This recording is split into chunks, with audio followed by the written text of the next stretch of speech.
Hello everyone, मैं हूं जरार खान और आज मैं आपको पढ़ाने वाला हूं क्लास 12 मैथमेटिक्स का बहुत इंपॉर्टेंट टॉपिक है inverse of a matrix and adjoint.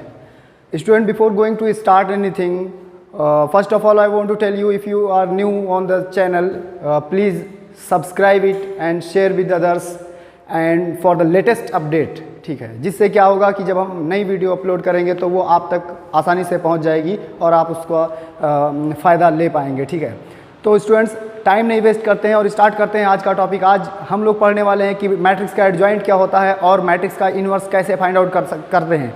और दूसरी इंपॉर्टेंट बात यह है कि जब हम इन्वर्स फाइंड करेंगे तो इसका और क्या एप्लीकेशन है और हम कहाँ पर इसको यूज़ कर सकते हैं। So without wasting your time, let's start that what is the adjoint of a matrix. Here we are going to know about that what is the adjoint of matrix.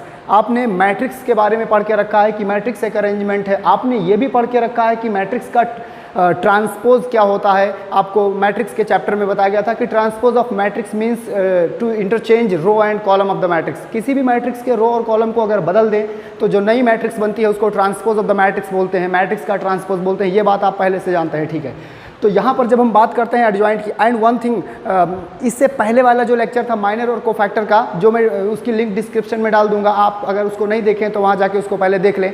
उसमें आपने देखा था कि कैसे हम किसी भी मैट्रिक्स किसी भी एलिमेंट का, डिटर्मिनेंट के किसी भी एलिमेंट का कोफैक्टर कैसे फाइंड आउट कर सकते हैं। और वहाँ पर मैंने आपको बताया था कि इस मेथड से हम सारे के सारे एलिमेंटों का कोफैक्टर फाइंड आउट कर सकते हैं। तो एक तरीके से अगर हम देखें तो 3x3 की मैट्रिक्स के 9 एलिमेंटों के कोफैक्टर्स निकाल सकते हैं और उनसे एक नई मैट्रिक्स बन सकती है।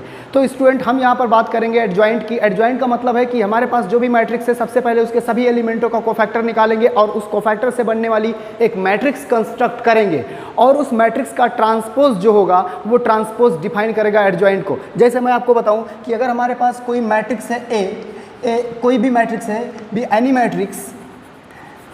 मैट्रिक्स, देन इसके कोफैक्टर से बनने वाली मैट्रिक्स क्या होगी। जब हम कोई भी मैट्रिक्स हमारे पास ए है, इसके कोफैक्टर को हम लोग कैपिटल ए से रिप्रेजेंट करते थे। तो कैपिटल ए से अगर हम बात करें रिप्रेजेंट करने की, तो ये जो आपको a11, a12 और a13 मिलेगा, यहाँ से ए मिलेगा a21, यहाँ से मिलेगा a22, यहाँ से मिलेगा a23 और यहाँ से मिलेगा a31, यहाँ से मिलेगा a32 और यहाँ से मिलेगा आपको a33।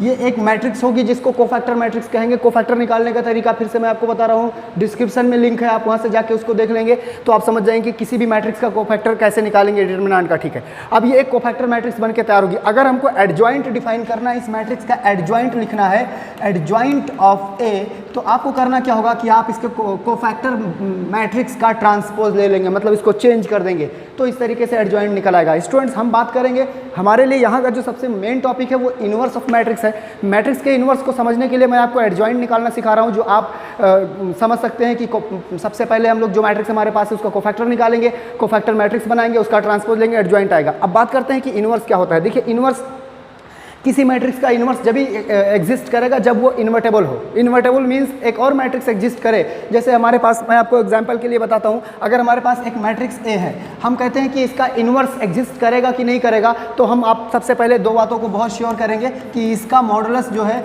वो नॉन जीरो होना चाहिए, मतलब ये नॉन सिंगुलर मैट्रिक्स होनी चाहिए। फर्स्ट स्टेप ये है इसको चेक करने की कि इन्वर्स एग्जिस्ट करेगा कि नहीं करेगा। उसके लिए पहले हम चेक करेंगे कि मैट्रिक्स जो है वो सिंगुलर है या नहीं है। अगर वो उसका मॉडुलस नॉन जीरो आता है तो उसका इन्वर्स एग्जिस्ट करेगा। अगर उसका इन्वर्स एग्जिस्ट करेगा तो एक और मैट्रिक्स सेम ऑर्डर की होगी, कहीं ना कहीं एक ऐसी मैट्रिक्स होगी जिसका ऑर्डर इसी ए के ऑर्डर के इक्वल होगा और वो ये रिलेशन डिफाइन करेगी कि जब कभी हम ए को बी से, या बी, वो मैट्रिक्स अगर बी है, ए को बी से मल्टीप्लाई करेंगे तो एक आइडेंटिटी आएगी, अगर बी से ए को करेंगे तो भी एक आइडेंटिटी आएगी।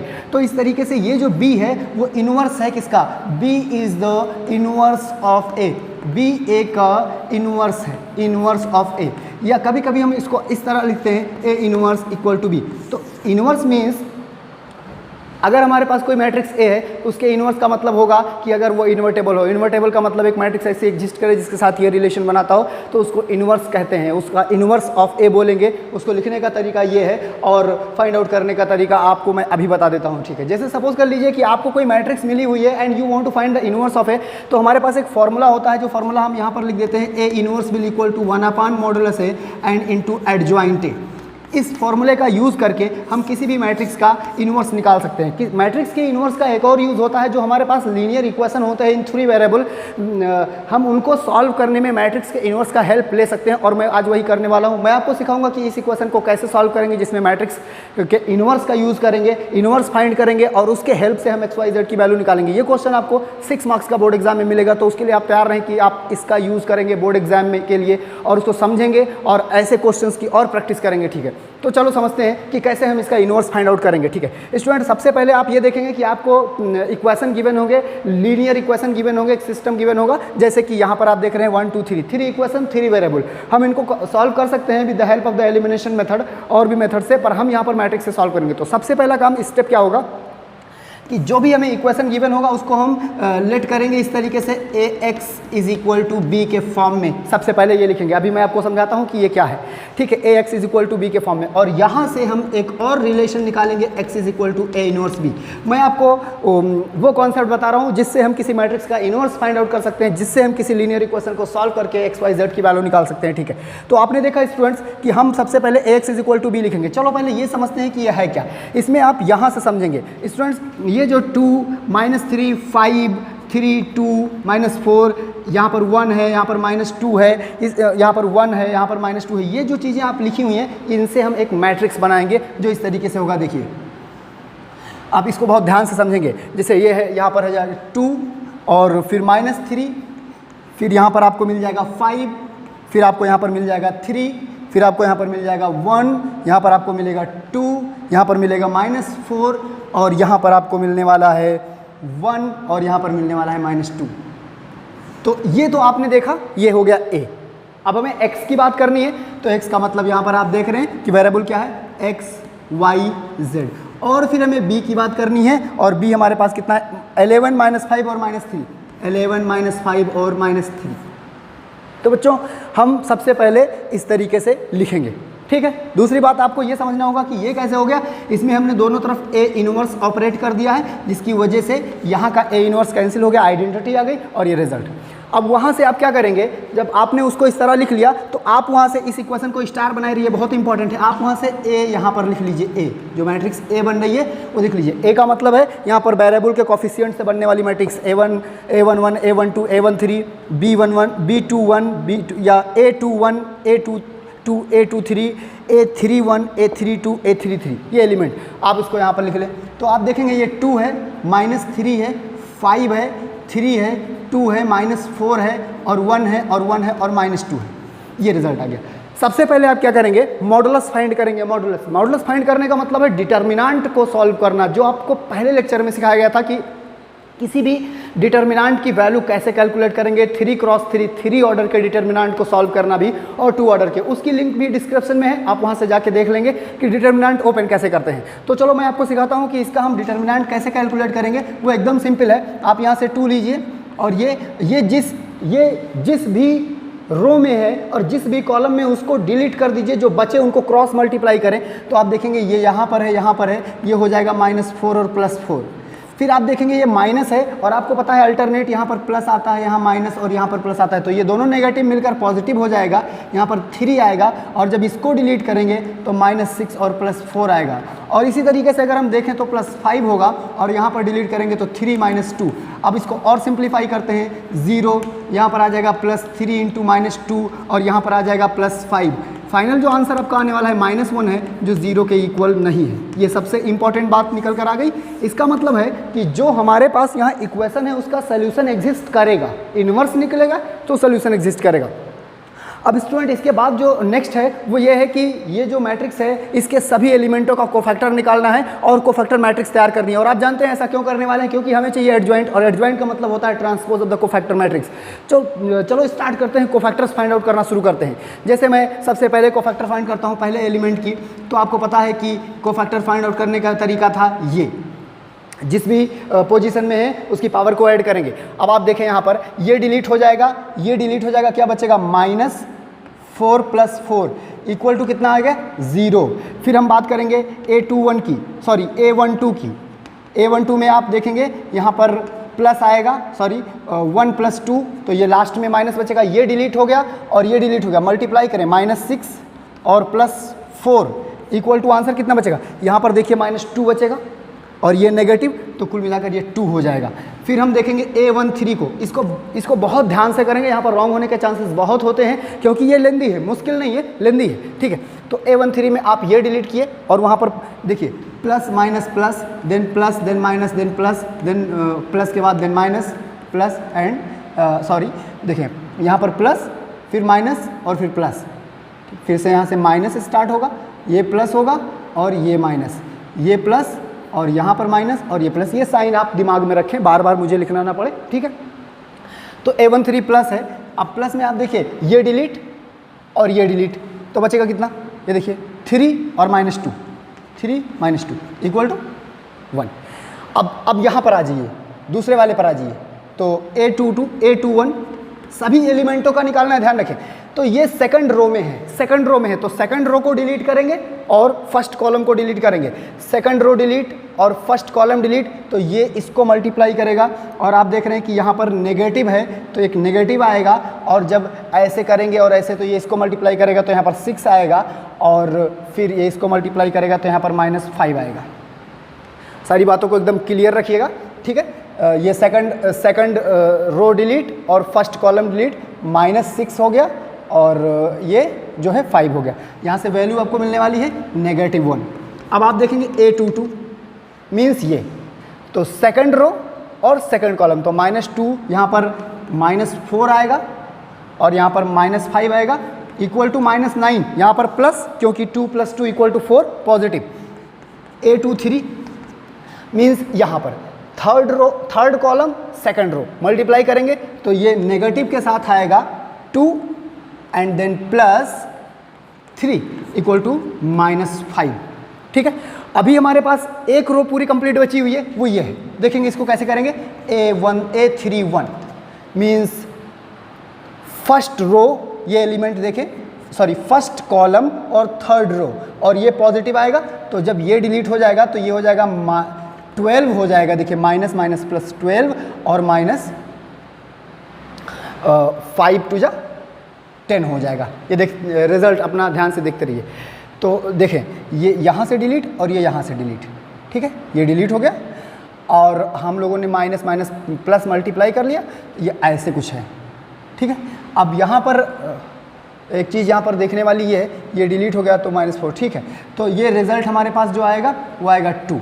A32 देखें, जब बात करेंगे A32 का तो ये आएगा और वो नेगेटिव होगा, ये आएगा, ये डिलीट होगा, ये डिलीट होगा, -8 और -15, -8 -15 इज इक्वल टू -23 और ये प्लस कर देगा क्योंकि बाहर भी एक माइनस है। फिर हम बात करते हैं A33 की, मीन्स ये, और वो पॉजिटिव होगा, ज़्यादा कुछ सोचना नहीं, ये गया, ये 4 हो जाएगा और +9 इक्वल टू 30। तो स्टूडेंट्स इस तरीके से आपने देखा कि हम लोगों ने फाइंड आउट कर लिया है सारे कोफैक्टर्स। अब क्या करेंगे, कोफैक्टर मैट्रिक्स तैयार करेंगे। तो कोफैक्टर मैट्रिक्स इज क्या बनेगा, cofactor matrix is equal to, चलिए लिखना स्टार्ट कीजिए, 0, पहले वाले की बात करते हैं 2 1, 0 2 1, okay. The second one is -1 -9 -5, -1 -9 -5। Third one is 2 23 and 13। तो बच्चों ये हो गया कोफैक्टर मैट्रिक्स। हमें चाहिए क्या, हमको चाहिए एडजॉइंट, चाहिए adjoint, we are looking for adjoint. Adjoint means the transpose of the cofactor matrix. तो एडजॉइंट A इक्वल्स टू, ये कोफैक्टर मैट्रिक्स को अगर C से लिखें तो उसका ट्रांसपोज, तो ट्रांसपोज कर लीजिए, देखिए चेंज होगा ऐसे, ट्रांसपोज का मतलब रो कॉलम को बदलना, ऐसे बदलेगा, तो ये हो जाएगा 0, ये हो जाएगा 2, ये हो जाएगा 1, फिर -1 -9 और -5, और ये घूमेगा, होगा 2 23 और 13। सो बच्चों ये है आपका एडजॉइंट। अब जब आपने देखा कि आपने एडजॉइंट कैलकुलेट कर लिया है, तो अब हम इस रिलेशन को यूज़ करने वाले हैं, इस रिलेशन को अब हम यूज़ करने वाले हैं, क्योंकि यहीं से हमको मिलने वाला है AX की वैल्यू, मतलब एडजॉइंट निकल गया। अब वहीं से आप क्या करें, A इनवर्स का भी कैलकुलेशन कर ही डालें। तो A इनवर्स इक्वल टू क्या होता है, देखें 1/A, मॉडुलस है एडजॉइंट, मॉडुलस मीन्स नेगेटिव 1 है मॉडुलस की वैल्यू, देखिए इसको डिवाइड कर देंगे तो जैसे ही इसको डिवाइड करेंगे 0 हो जाएगा, -2 -1 हो जाएगा, 195 हो जाएगा और -2 -23 और -13 हो जाएगा। ठीक, तो यहाँ तक तो हम पहुँच गए, हमने इनवर्स कैलकुलेट कर लिया। हो सकता है कि क्वेश्चन आपको इतना ही पूछा जाए कि व्हाट इज इनवर्स, आपके 6 मार्क्स तैयार हैं। बट अगर आपसे पूछा जाता है कि यहाँ से इसको सॉल्व करके दीजिए x और y की वैल्यू और z की वैल्यू बताइए, तो अभी एक स्टेप बाकी है, चलो देखते हैं क्या करना है। ठीक है, इनवर्स मैंने आपको कैलकुलेट करना बता दिया है। ठीक है, अब देखिए हम यहीं से इसको समझेंगे कि कैसे हमको ये कैलकुलेट करना है। तो आप देखें बच्चों, करेंगे क्या हम लोग, इसमें ये जो रिलेशन है इस रिलेशन को यहाँ पर लिख दीजिए, x = A इनवर्स b, और b की वैल्यू आप ध्यान में रखें क्या है, देखेंगे वहाँ पर, देखिए ये है आपके पास b की वैल्यू है, सारी चीज़ें हैं। x का मतलब आपको पता है कि ये है x y z, a inverse का मतलब आपको पता है क्या, 0 -2 -1 देन 195 एंड देन -2 -23 -13, और b का मतलब वहाँ पर देखें 11 -5 -3। चलिए इसको मल्टीप्लाई कीजिए, मैट्रिक्स मल्टीप्लिकेशन आपको पहले सिखाया गया है, मैट्रिक्स का मल्टीप्लिकेशन कैसे होता है, चलो देखते हैं। देखिए 0 -5 +6, गेट रेडी, -22 -45 एंड +69, ठीक है, -11 -25 +39, और इस साइड में आपको लिखा है x y z। इसको सॉल्व करेंगे 1 2 3, देख लीजिए एक बचेगा, इन दोनों को करेंगे तो 67 बनेगा, ये इनको करेंगे तो आपको पता है कितना बनेगा, 46 बनेगा, सॉरी 36 बनेगा, 36 में 39। अब कंपेयर करेंगे, जब आपको पता है कि जब दो मैट्रिक्स इक्वल हो तो उनके करस्पॉन्डिंग एलिमेंट इक्वल होते हैं, उनका ऑर्डर अगर सेम है तो यहाँ पर देखें ऑर्डर सेम है इसका, x = 1 है, y = 2 है और z = 3 है।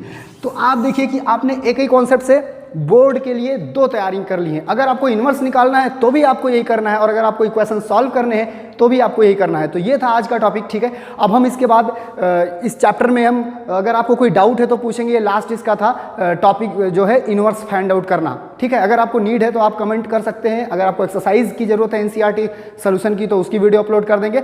इसको आप बार बार प्रैक्टिस करें, बार बार प्रैक्टिस करें, क्वेश्चंस लगाएं, जिससे कि आप इसमें एक्सपर्ट हो जाएं और आपके 6 मार्क्स बिल्कुल बोर्ड एग्जाम के जो फिक्स हैं, जो हर बार आते हैं, कोई चेंज होना ही नहीं है, वो तैयार हो जाए। Okay, so bye, thank you.